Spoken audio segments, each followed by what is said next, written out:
اعوذ باللہ من الشیطان الرجیم بسم اللہ الرحمن الرحیم۔ ناظرین کرام السلام علیکم ورحمۃ اللہ وبرکاتہ۔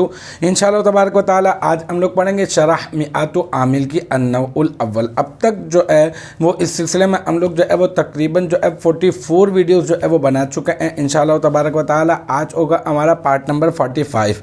اب تک جو ہے وہ ہم لوگ جو ہے وہ با کے استعمالات اور حروف جارہ کا تعارف کتنے ہوتے ہیں، کون کون سے ہوتے ہیں، اس میں با کے مختلف استعمالات اور پھر لام کے مختلف استعمالات الحمدللہ وہ پڑھ چکے ہیں۔ اور پھر ہم نے جو ہے وہ شروع کیے تھے من کے استعمالات پڑھنا، اور من کا پہلا استعمال ہم نے پڑھ لیا تھا اور من کا دوسرا استعمال بھی لاسٹ جو ویڈیو تھی ہم نے اس میں پڑھ لیا تھا۔ آج جو ہے وہ جو دوسرا جو استعمال ہے اس کی جو ہے وہ مثال، اور اس مثال کی انشاءاللہ تعالی ترکیب کے اوپر جو ہے وہ بات کریں گے۔ ہم نے جو آخری مرتبہ جو اس کا استعمال پڑھا تھا وہ تھا تبعید۔ یہ بعضیت کے لیے آتا ہے، یعنی یہ کہ مطلب یہ جس کے اوپر داخل ہوتا ہے تو اس سے مراد جو ہے یہ اس وجہ سے آتا ہے کہ وہ جس کے اوپر داخل ہوگا تو اس کے مدخول کا بعض حصہ، ٹھیک ہے، تو یہ بعضیت کے لیے کچھ کے لیے جو ہے وہ داخل کیا جاتا ہے، تو پھر اس کا ترجمہ جو ہے پھر اس طرح سے ہی لیا جاتا ہے جیسے کہ یہاں پہ مثال اخذت من الدراہم، میں نے لیے چند دراہم، کچھ دراہم، یا میں نے دراہم میں سے کچھ جو ہے وہ لیے ہیں، چند دراہم لیے ہیں، کچھ دراہم لیے ہیں میں نے، تو اخذت من الدراہم۔ اب یہاں پر اب اس کی جو ہے وہ ہم لوگ ترکیب کریں گے۔ مثال یہ ہے کہ نحو اخذت من الدراہم ای بعد الدراہم، تو اب اس کی ترکیب ہم لوگ اس طرح سے کریں گے کہ نحو اور مثل تو آپ کو پتہ ہے کہ یہ کیا ہوتے ہیں، یہ تو ہوتے ہیں مضاف، ٹھیک ہے، آپ نے ان کو بنا دیا مضاف، پھر اخذت فعل ہو گیا، ٹھیک ہے، اور یہ تو ضمیر بتا رہی ہے کہ یہ صیغہ واحد متکلم ہے، اور اس میں تو ضمیر جو ہے نا وہ مرفوع متصل بارز ہے کیونکہ نظر آ رہی ہے، اور وہ اس کا فاعل ہے۔ پھر اخذت فعل اور تو ضمیر اس کا فاعل، من حرف جر، الدراہم یہ بن گیا مجرور۔ اچھا، اب یہ جار اپنے مجرور سے مل کر جو ہے آپ جو ہے وہ اس کو متعلق کر دیں کس کے، اخذت فعل کے، کیونکہ جار اپنے مجرور سے مل کر کسی نہ کسی کے متعلق تو ہوتا ہے، کبھی متعلق عبارت میں مذکور ہوگا اور کبھی متعلق عبارت میں مذکور نہیں ہوگا۔ اگر متعلق عبارت میں مذکور ہوتا ہے تو ہم کیا بناتے ہیں، ہم بناتے ہیں ظرف لغو، ٹھیک ہے، تو اخذت فعل ہو گیا اور اس میں تو ضمیر اس کا فاعل ہو گیا، من حرف جر ہو گیا، اور الدراہم مجرور، اور پھر جار اپنے مجرور سے مل کر اخذت فعل کا ظرف لغو بن گیا۔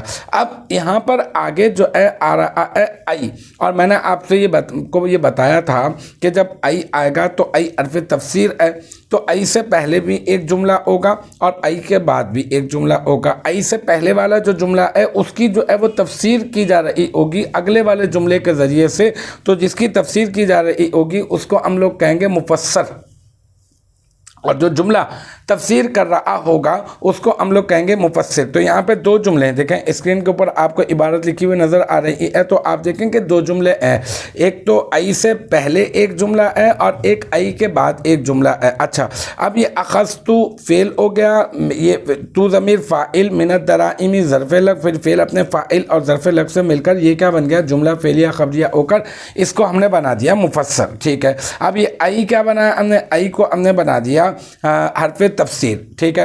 اچھا، اب بعد الدراہم، اب اس بعد الدراہم کو کیا بنائیں گے ہم، اچھا یہ بعد تو مضاف ہوتا ہے، اور جو ہے اس کے آگے جو ہے الدراہم یہ بن گیا، ظاہر سی بات ہے یہ کیا ہو گیا، یہ مضاف الیہ ہو گیا۔ اچھا، پھر یہ مضاف اپنے مضاف الیہ سے مل کر یہ بن گیا مرکب اضافی۔ اب اس مرکب اضافی کو ہم لوگ جو ہے وہ کسی نہ کسی کے متعلق تو کریں گے، مطلب یہ ظروف میں سے بھی ہے تو بعض جو ہے وہ ظروف میں سے بھی ہے، لازم الاضافت بھی ہوتا ہے، تو اب ہم لوگ جو ہے وہ اس کو کسی نہ کسی کے متعلق تو کریں گے، یعنی اس کے اوپر ہم نے پڑھا بھی اعراب جو ہے وہ حالت نصبی والے پڑھیں، تو نصب والے اعراب جو ہے وہ ہم لوگوں نے پڑھے ہیں، تو اب نصب والے اعراب پڑھنے کی وجہ بھی اسی کے اندر جو ہے وہ بیان کر دی جائے گی۔ وہ کیا ہے، آپ جو ہے وہ ای کے بعد اور بعدہ سے پہلے آپ کیا مان لیں، آپ اخذت فعل دوبارہ سے جو پیچھے ہے نا اخذت فعل یہاں پہ دوبارہ سے آپ مان لیں محذوف.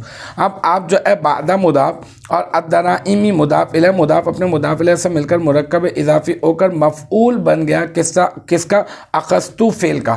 اور پھر اخذت فعل تو ضمیر فاعل، اخذت فعل محذوف، دوسرے والے کی بات کر رہا، اخذت فعل محذوف تو ضمیر فاعل اور بعد الدراہمی مفعول، اخذت فعل اپنے فاعل اور مفعول سے مل کر یہ بن گیا جملہ فعلیہ خبریہ. اب دو جملے ہو گئے، ایک تو ای سے پہلے اور ایک ای کے بعد. ای سے پہلے والے جملے کو آپ نے کیا بنایا، مفسر بنایا نا.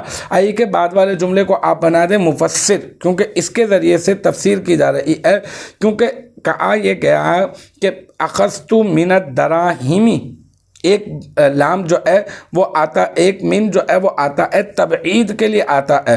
تو یہاں پر اس کی مثال یہ دے رہے ہیں کہ میں نے چند دراہم لیے، پھر اس کی تفسیر کر رہے ہیں کہ یہ جو من الدراہم ہے یہ بعد الدراہم کے معنی میں ہے، یعنی چند دراہم کے معنی میں ہے. تو اب یہ اگلا والا جملہ جو ہے وہ تفسیر کر رہا ہے، تو اگلے والے جملے کو ہم کہہ دیں گے مفسر ہے، اور یہ جو اس سے پہلے والا جملہ ہے یہ ہو جائے گا مفسر. ٹھیک ہے، اب دو چیزیں ہو گئیں، مفسر اور مفسر. اب یہ مفسر یہ دونوں مل کر کیا بنیں گے، یہ بن جائیں گے جملہ تفسیریہ. ٹھیک ہے، اب یہ مفسر اور مفسر دونوں مل کے جملہ تفسیریہ بن گئے. اب جملہ تفسیریہ بن کر کیا بنیں گے، یہ مراد لفظ ہو کر یہ بن جائیں گے نحو مضاف کا مضاف الیہ.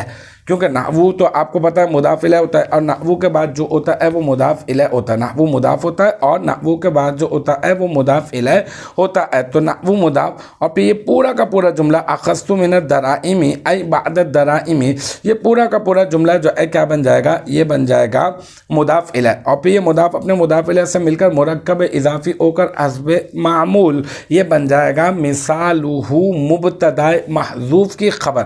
اچھا، اس میں مثال مبتدا، مثال مضاف، او ضمیر مضاف الیہ، واحد مذکر غائب ضمیر مجرور متصل راجع بسوئے وہ مفہوم جس کی مثال پیش کی جا رہی ہے. یہاں پہ مثال پیش کی جا رہی ہے تبعید کی، تو راجع بسوئے تبعید اس کا مضاف الیہ، یعنی مثال او کا مضاف الیہ. پھر مثال مضاف اپنے مضاف الیہ سے مل کر مرکب اضافی ہو کر یہ بن جائے گا مبتدا محذوف، اور مبتدا محذوف اپنی اس خبر سے مل کر نہ وہ اخذت من الدراہم ای بعد الدراہم سے مل کر یہ بن جائے گا کیا، یہ بن جائے گا پورا کا پورا جملہ اسمیہ خبریہ. یعنی یہ کہ اس میں مثال او مبتدا محذوف اور یہ اس کی خبر بن جائے گا، پھر مبتدا محذوف اپنی خبر سے مل کر بن جائے گا جملہ اسمیہ خبریہ. تو الحمدللہ یہ آج ہماری یہ تبعید، یہ جو دوسرا اس کا من کا استعمال ہے، اس کے اوپر ہماری بات ہوئی، اس کی مثال ہم نے پڑھ لی، اس کی ترکیب بھی ہم نے کر لی، اور ہمارا آج یہ پارٹ نمبر 45 جو ہے وہ بھی اپنے اختتام کو پہنچا. اور مجھے امید ہے